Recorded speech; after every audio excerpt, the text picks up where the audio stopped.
Got him? Yes, sir. Yeah, already. Oh, shit.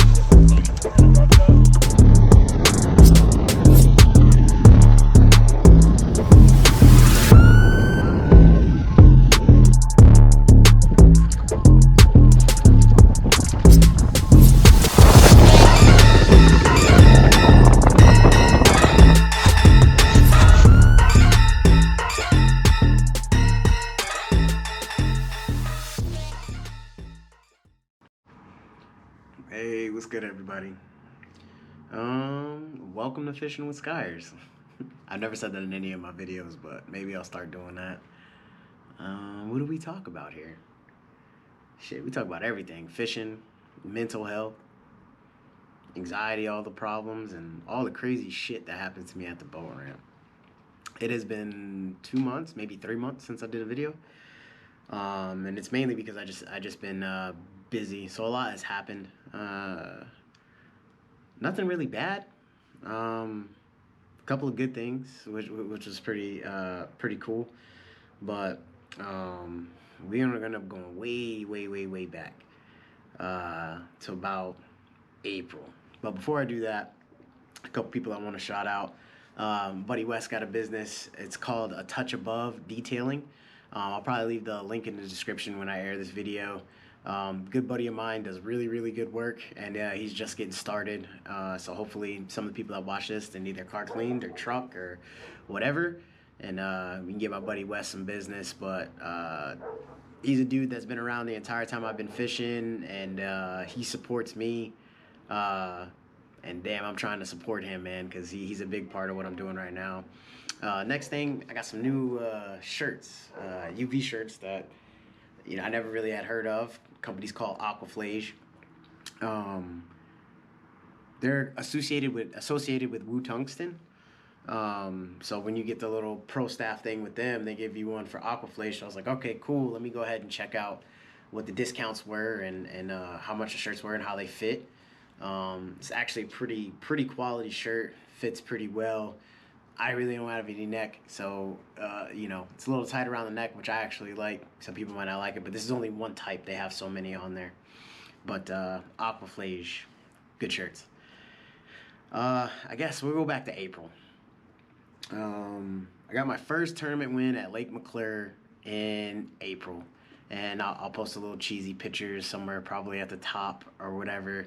More importantly than the win, when you see the picture, which is going to be the coolest thing about the gentleman that I get to fish with, those guys seemed like they were more happy for me to get a win than I was. I was kind of shocked. So McClure last year, I didn't catch any fish. I zeroed out. I zeroed 2 tournaments last year. And McClure was definitely one of them, so I needed some revenge, I guess. And I keep saying all this year, don't give me a second chance. And this was my second chance, and everything just worked out right. I got a good boater, and I keep saying that because all these guys are great boaters, good people. They want to teach you stuff. They got their stuff to do, but a lot of these guys, they want you to get it in as well. And somebody, for me, being on the tournament scene later in age and only my second year, there's a lot that I learned, but there was a lot more that I had to learn.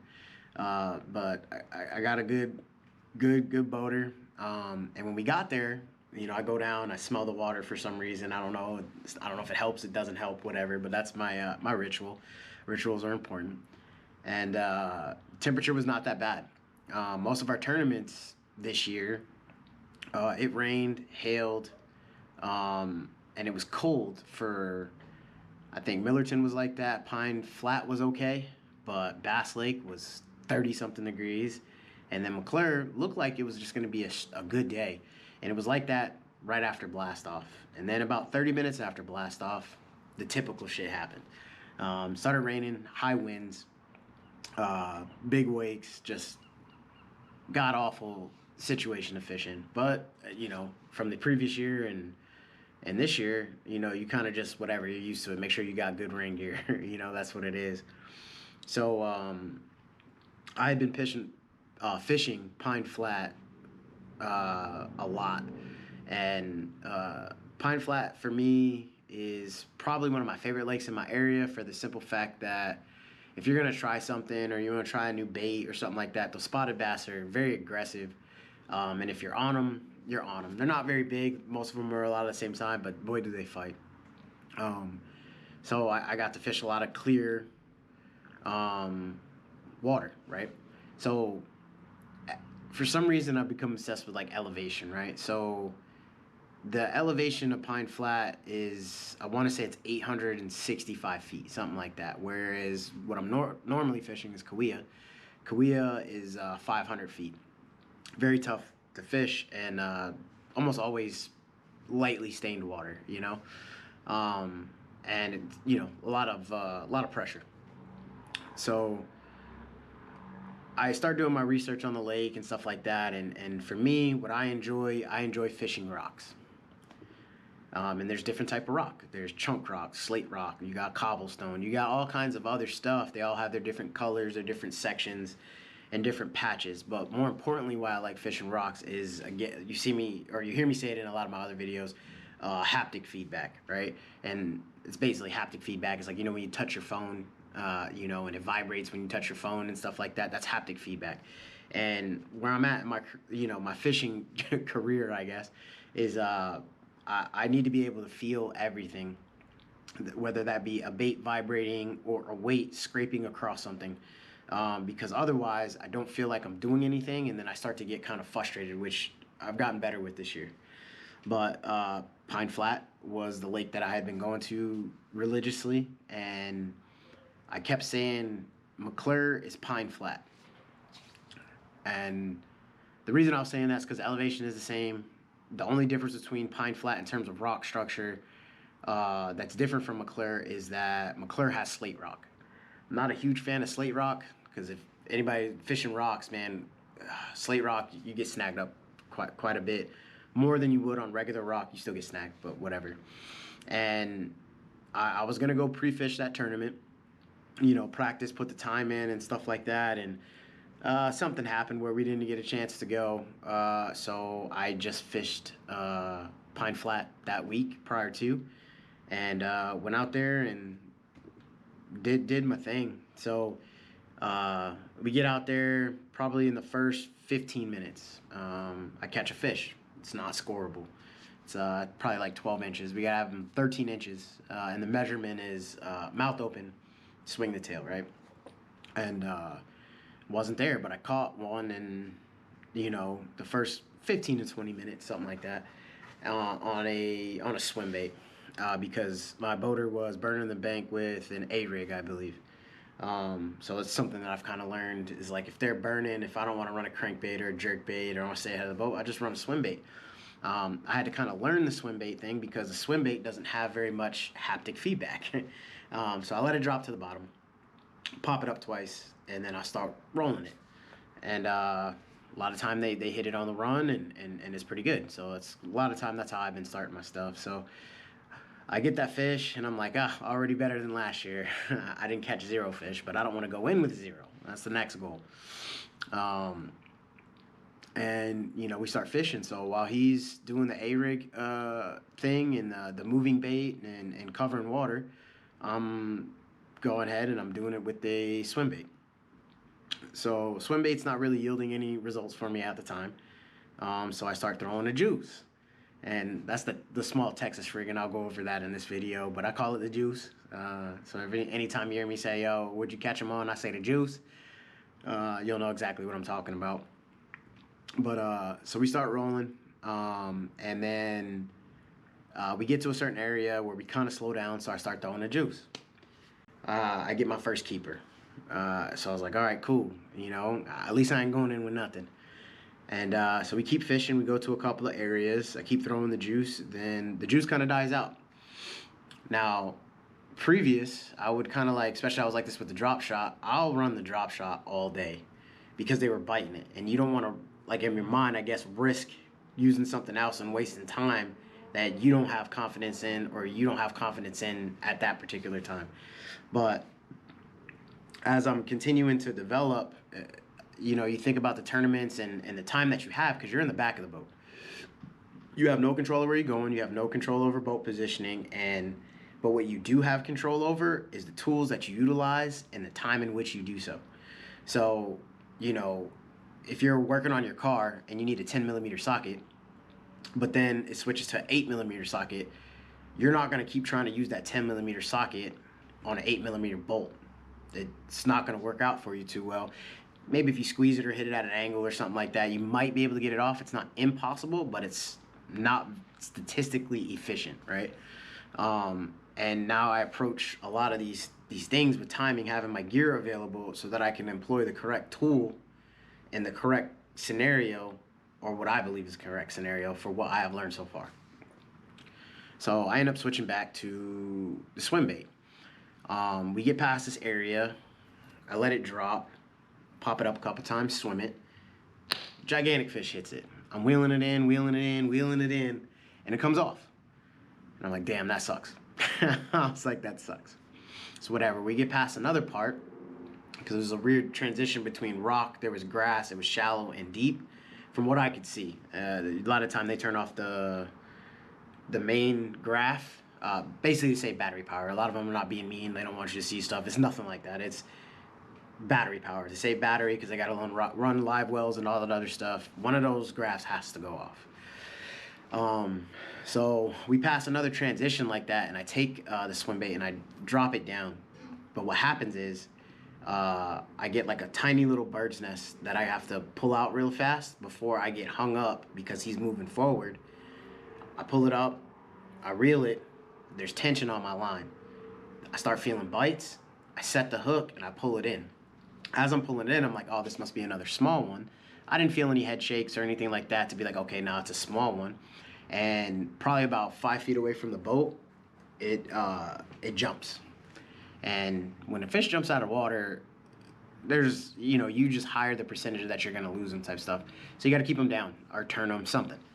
And he jumps, and I was like, man, I seen it, and I was like, man, that looks kind of big.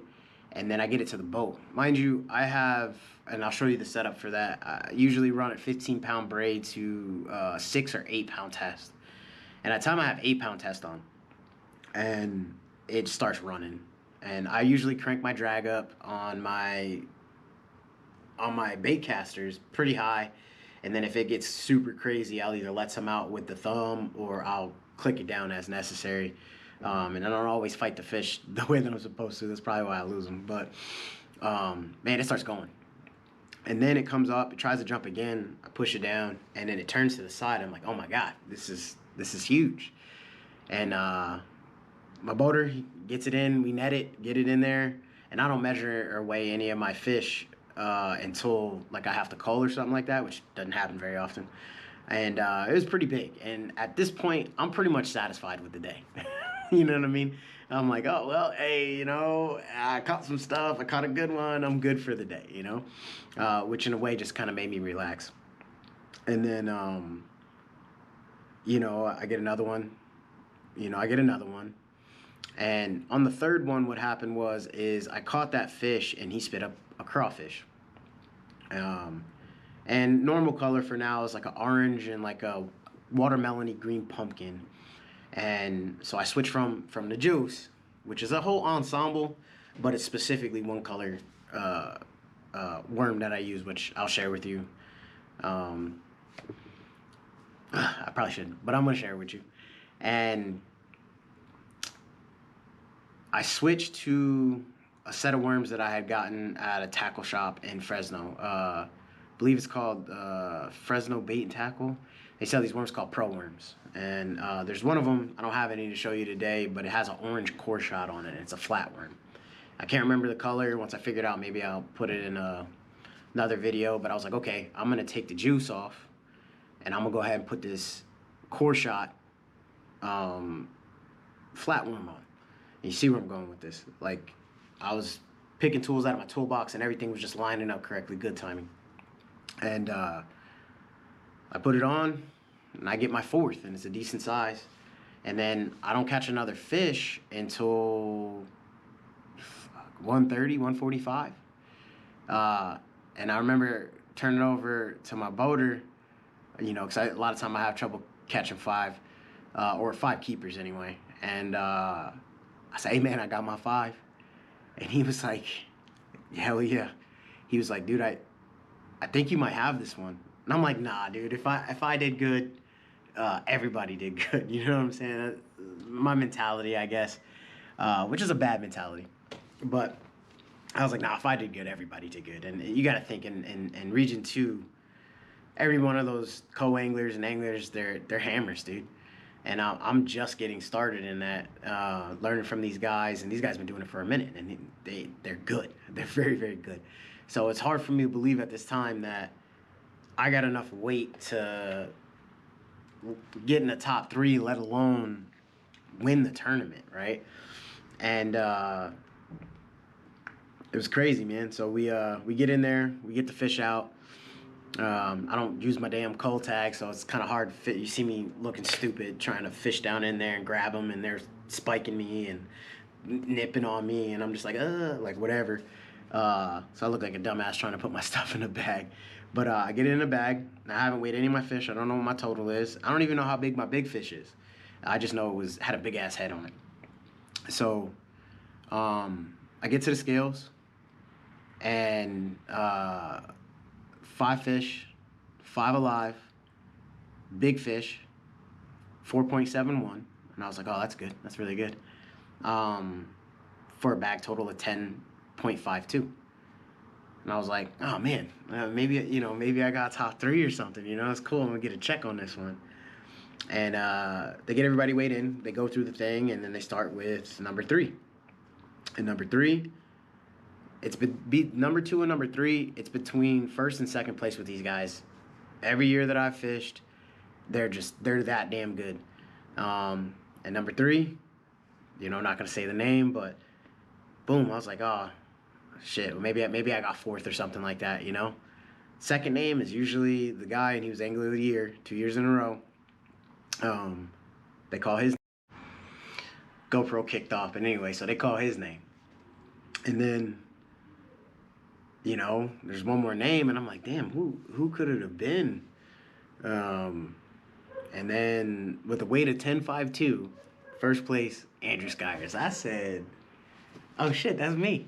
That's crazy. That doesn't make any sense whatsoever.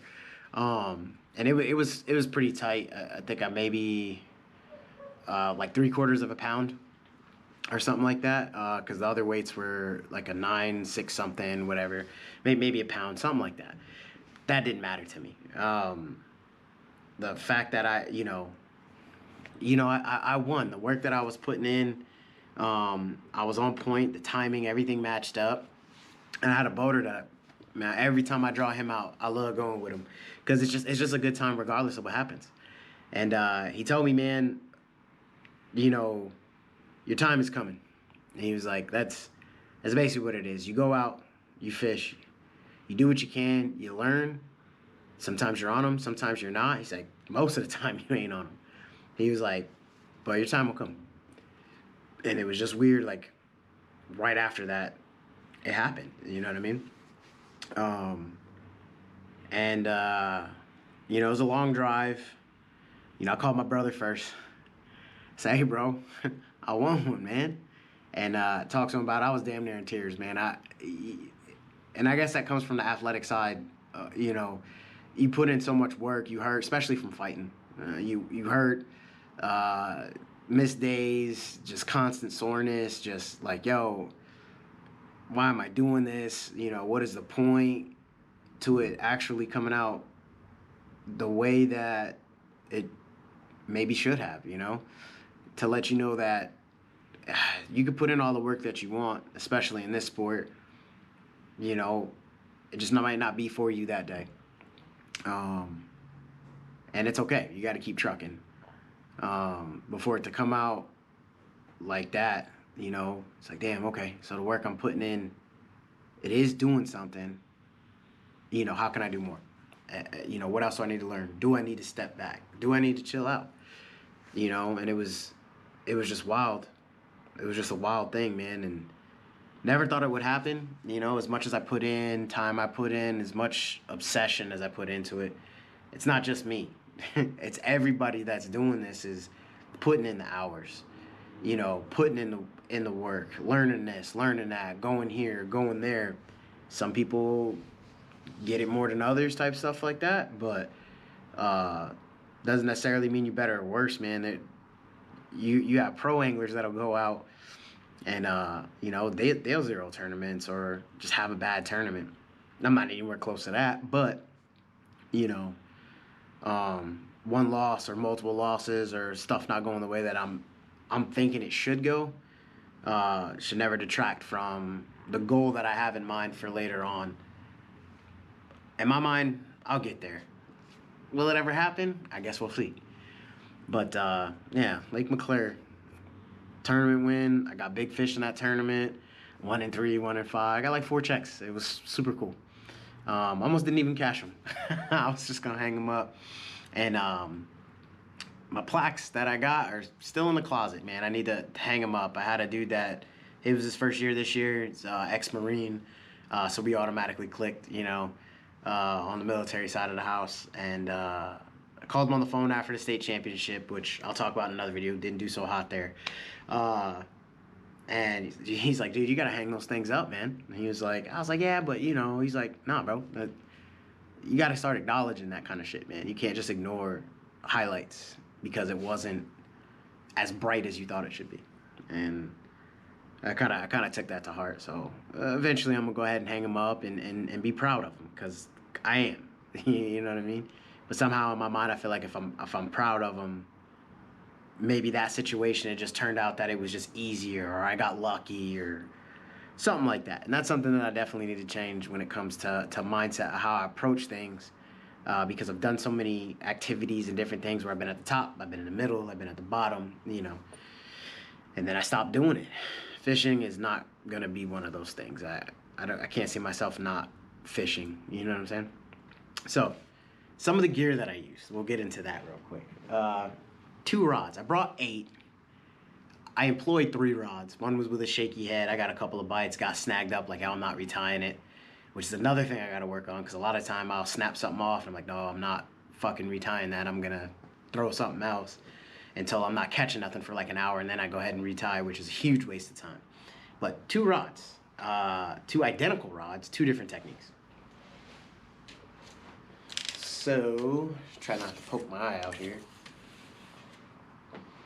Alright, so I got limited space in this hotel room. I'm in Coronado right now. Came up for a retirement ceremony.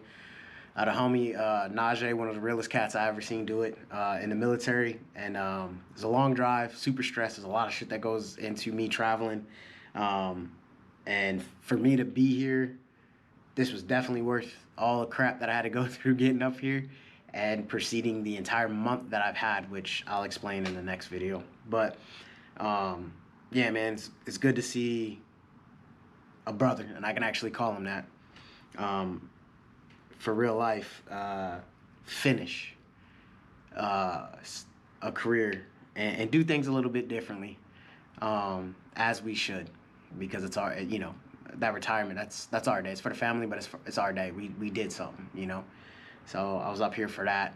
And I'm gonna do some fishing while we're up here, but I figured I'll catch up on the videos while I'm up here. Coronado, San Diego, California, nice place. Anyways, so the juice. Okay, y'all see me do this. If you haven't seen the Pine Flat video, I know it's long. This one will probably be long too. I'll put timestamps, so if you don't want to watch the whole thing, you don't have to. You want to get to the juicy details, then go for it. But I talk about the Texas rig, right? So this is a light Texas rig, non-pegged, right? And I call it the juice. What makes it the juice is the whole setup, right? Which I didn't really explain too much, like in terms of technicals, which is what I enjoy. But I'm gonna go ahead and I'm gonna spill the beans on this one, from my way to do it.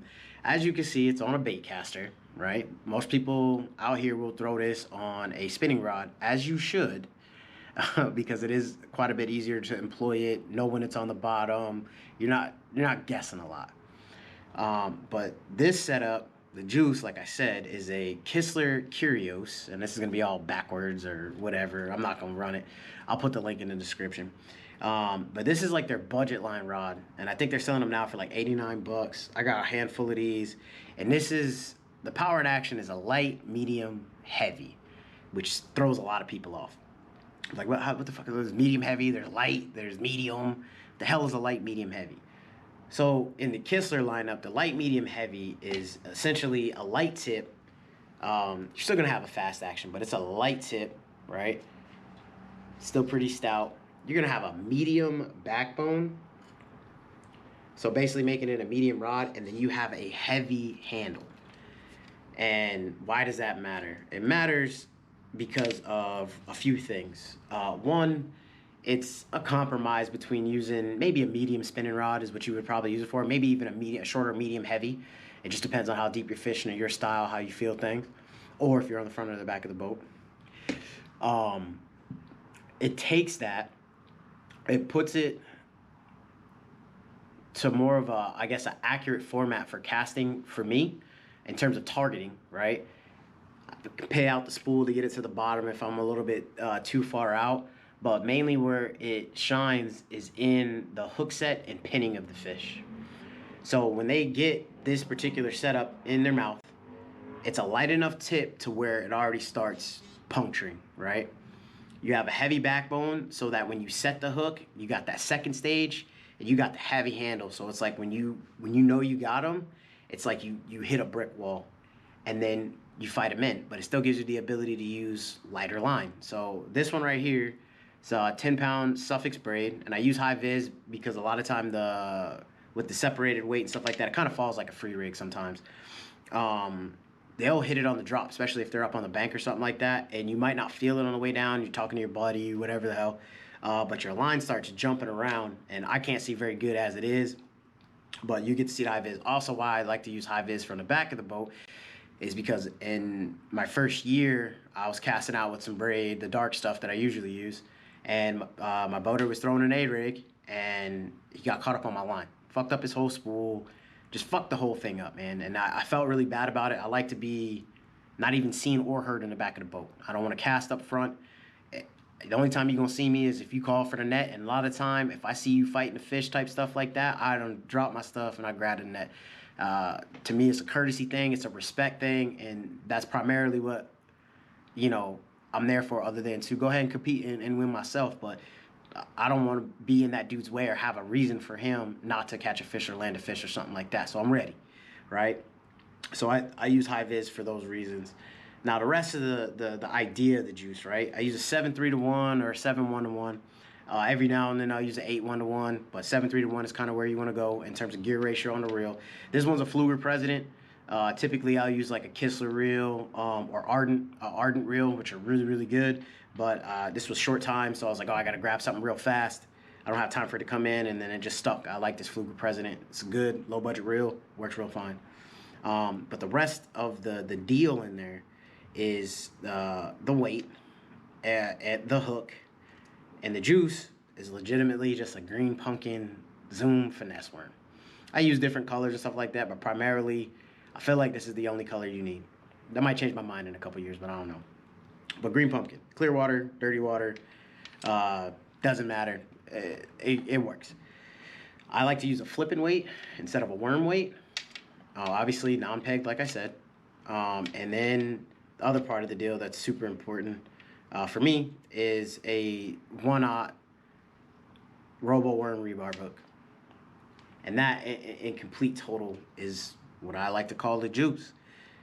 If I'm having a tough time where it used to be a drop shot, I'll still throw a drop shot. Great technique to use. Love it. But anytime I can get away with throwing the juice, I'm going to throw it. And it's just a light Texas rig. I use a 3/16 ounce weight, and very occasionally I'll use an 1/8 ounce. I probably should use 1/8 ounce more. But I'm very impatient still. And that's the juice, man. So the cat's out of the bag for that. So anybody that has any questions on that, I'll answer as many as I feel like answering, I guess, for today. But most people are already using stuff like that. For me, that setup, bait cast, light, medium, heavy, that's a juice. It's been good for me this year. We'll see what happens next year. All right, second technique that and actually landed my big fish on was exactly the same rod. So all these rods that I bought, all this money that I spent, I got it done on $80 rods, right? And this was just a swim bait, dude. So I used a 1/4 ounce head. It wasn't these heads in particular. I think it was just a straight black one. And I used the Kitech, but it wasn't these ones. It was like the ones that actually look like fish. I can't remember what they're called. But I used that, dropped it to the bottom, and got it. This one, I do a little bit differently. I go 15-pound braid, still high vis.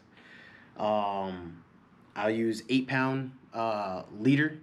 And that's another thing I forgot to say on the other one. I go braid to fluorocarbon leader. Usually I'm going to use either, if I can get away with 7, I'll get away with 7, which will be Sunline. If I'm going to use 8, especially in a tournament, I'll actually use Seagar Red Label, or not Seagar Red Label, Seagar Gold Label. It's a bit pricey, but for me, it's the strongest, thinnest line that I could use, and I feel like it makes a difference. Any other time, I will use Suffix Advance or something like that, and it works just fine. Or Kistler Beta 2 fluorocarbon, which they're going to change the names to all those, so I'm pretty sure they're going to come out with names, but not bad fluorocarbon. Very, very tough. Not as thin in diameter, but it does the trick. But yeah, and then I use like an Alberto knot. If I have time, I'll tie a FG knot, and that's usually prior to a tournament. Once I snap off a leader, my leader gets too short, I'm doing an Alberto knot in the boat just because it's easier to tie in the wind, easier to tie in the rain, and it's just the quickest, fastest knot I can tie. So I go with that. And then I use a Kistler Chromium 6/6 to 1. Great reel, casts a mile, like damn near indestructible, and kind of ridiculously smooth. Wonderful reel, good pricing, and that's pretty much what I did it on at McClure. It just so happened that it was just good timing, good employment of tools, good spots that the boater brought me to, and I got on, and that's been the highlight of this year. I've had a couple other tournaments after that have been okay, and I'll probably talk about those in the next one. But for now, man, if you ain't got out on the water yet, man, you gonna get out there, man. It's wonderful.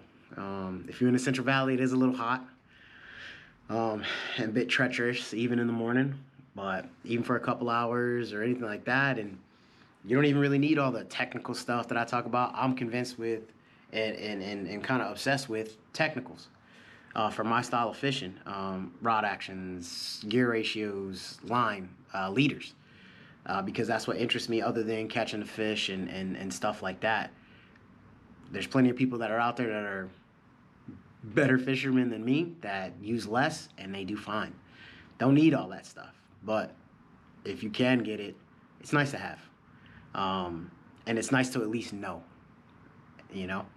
But other than that, man, sorry it's been so long. Can't promise you that it won't be super long till I get another one. But yeah, that's it. Lake McClure, first win, hopefully not the last. Shit, I'll see you guys in the next one.